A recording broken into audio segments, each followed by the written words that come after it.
Let's dive into 20 interesting facts about Heidi, Girl of the Alps. You might think you know this absolute classic, but its impact on the anime industry is way deeper than you could probably ever imagine. So we're going to explore the whole shebang, everything from its groundbreaking production history to its massive global legacy. Number one, it's just so incredibly cool how this classic piece of European literature became the absolute foundation for such a beloved anime. Taking a famous Swiss book from the 1880s and transforming it into a Japanese animated masterpiece, well, that was a massive undertaking at the time. But they pulled it off beautifully, taking a well-known children's story and breathing this entirely new visual life into it to create something truly special that, still resonates with us today. Number two, think about this timeline for a second. 1974. That is just incredibly early in the history of television anime. We're talking way before the massive global booms of the 80s and 90s. The fact that a show produced way back then still holds up perfectly today, that just goes to show how far ahead of its time the animation and storytelling really were. It essentially laid down a blueprint that entire generations of creators would end up following. Number three. We've got a really amazing piece of animation history here. The studio behind this, Zuyo Ezo, was basically laying down the groundwork and eventually evolved into the legendary Nippon Animation Studio. So if you grew up watching any of those classic animated adaptations of famous literature, there's a massive chance it came from this exact lineage. It really was the starting point for giving us so many other iconic childhood classics along the way. Number four. Okay, as a huge anime fan, I absolutely have to geek out about this one. The legend himself, Hayao Miyazaki, actually lent his early creative talents to this show. He worked on scene setting and layout, helping to design the exact look and feel of the world. Long before he brought us masterpieces like My Neighbor Totoro or Spirited Away, his pure genius was already right there, helping shape this iconic, lush environment. Number five. All right, we're a quarter of the way through our list, and this fact builds right on the last one. It's just mind-blowing that Isawa Takahata directed this masterpiece before achieving his massive worldwide fame alongside Miyazaki. You can literally see the roots of his brilliant, grounded storytelling style forming right here. He brought this incredible sense of quiet dignity and realism to animation that was, honestly, pretty much unheard of for television at the time. Number six. Now, what's really interesting here is the shared dedication involved.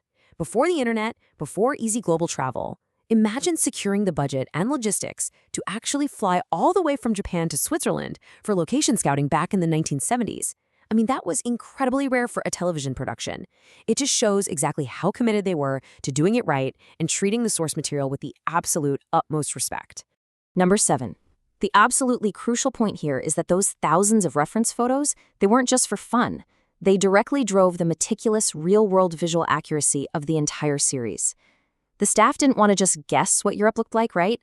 They wanted to capture every single detail perfectly, from the exact architecture of the wooden houses to those sprawling, vibrant meadows. They essentially packed up the real Switzerland and brought it back to the animation desks in Japan. Number eight. Here we see a massive, groundbreaking crossover moment.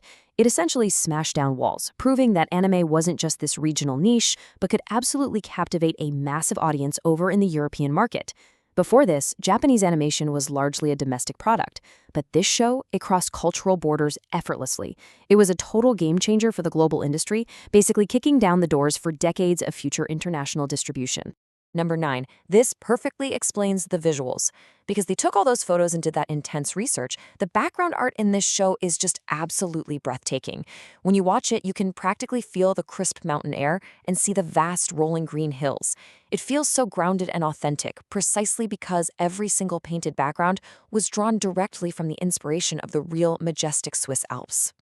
Number 10, awesome, we've officially hit the halfway mark, and this brilliantly illustrates exactly why the show is so universally loved. By focusing so heavily on this highly detailed depiction of nature and the subtle changing of the seasons, the creators effectively set the absolute gold standard for all slice-of-life storytelling in anime moving forward. They proved, without a doubt, that nature itself could be a highly compelling main character. Number 11. The sheer global reach of this show is truly staggering. By localizing it into dozens of different languages, they made the story incredibly accessible to millions of households. No matter where you lived, there was a great chance you could turn on your TV and watch Heidi in your own native tongue on daytime television. It brought the exact same emotional journey to families literally all across the planet. Number 12. So, for so many kids growing up outside of Japan, this super wholesome show was literally their very first experience with anime. A lot of them probably didn't even realize they were watching a Japanese production at the time, which is just a super fascinating part of its history. They just saw a beautiful cartoon about a girl in the mountains, completely unaware they were actually consuming a foundational piece of Japanese pop culture. Number 13. Okay, this brings up a fantastic irony. A Japanese-made animated show became a massive absolute cultural phenomenon right in the very European regions that it was depicting. From Germany to Spain to Italy, and even back in Switzerland, the audiences were absolutely hooked. The creators captured the local heart, soul, and aesthetic so incredibly well that the European locals completely embraced the show as their own cultural treasure. Number 14. Consider how the anime's explosive success was so huge that it actually completely overshadowed the original book for a whole generation of fans.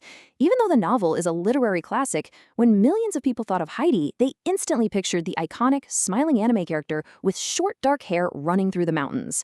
The visual identity of the anime basically became the definitive version of the story for the modern world. Number 15. All right, guys, we are officially entering our final 5 facts. This massive hit didn't just stand on its own. It spawned an entire genre. It proved that adapting classic Western literature into anime was a winning, highly profitable formula. This paved the way for the world masterpiece theater, a whole string of legendary, beautifully animated shows that adapted books like Anne of Green Gables and A Dog of Flanders for television audiences. Number 16. Let's think about how incredibly brave and innovative this was for the time. In a medium that's so often filled with fast-paced action, giant robots, magic, and epic fantasy battles, they chose to focus solely on simple daily chores, eating warm cheese, and playing in the tall grass, and it was totally captivating. It proved you definitely didn't need big explosions to keep viewers glued to the screen, just pure, heartfelt emotion. Number 17. Now, this is something I am genuinely in awe of. Think about how incredibly fast pop culture moves today. Shows come and go in a matter of weeks, right? Yet, this production boasts a sheer longevity and a half-century legacy of popularity that most modern shows could only ever dream of achieving. It has never really faded from the public consciousness. It stood the ultimate test of time. Number 18. It's just so fun to connect the dots here. This single production served as a crucial historical training ground. The future titans of the anime industry, people who would eventually form the absolute backbone of Studio Ghibli, were cutting their teeth, refining their techniques, and perfecting their craft right here in the animated Alps. It truly is a vital stepping stone in the history of global animation. Number 19, it just has this completely timeless appeal. It isn't just some nostalgic relic of the past, meant only for older generations. Kids today are actually still finding this classic show on TV or streaming it online. Because the themes are so incredibly universal, they're falling in love with these exact same characters all over again, proving that a wonderfully told story simply never ages. Number 20. This incredibly wholesome core message is the absolute ultimate secret to its enduring magic.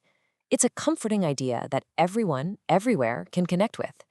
It really makes you wonder, in today's hyper-digital, fast-paced world, do we need stories about the simple healing power of nature now more than ever? If you had a blast learning these awesome facts today, be sure to smash that like button, share this explainer with your fellow anime fans, and hit subscribe for more.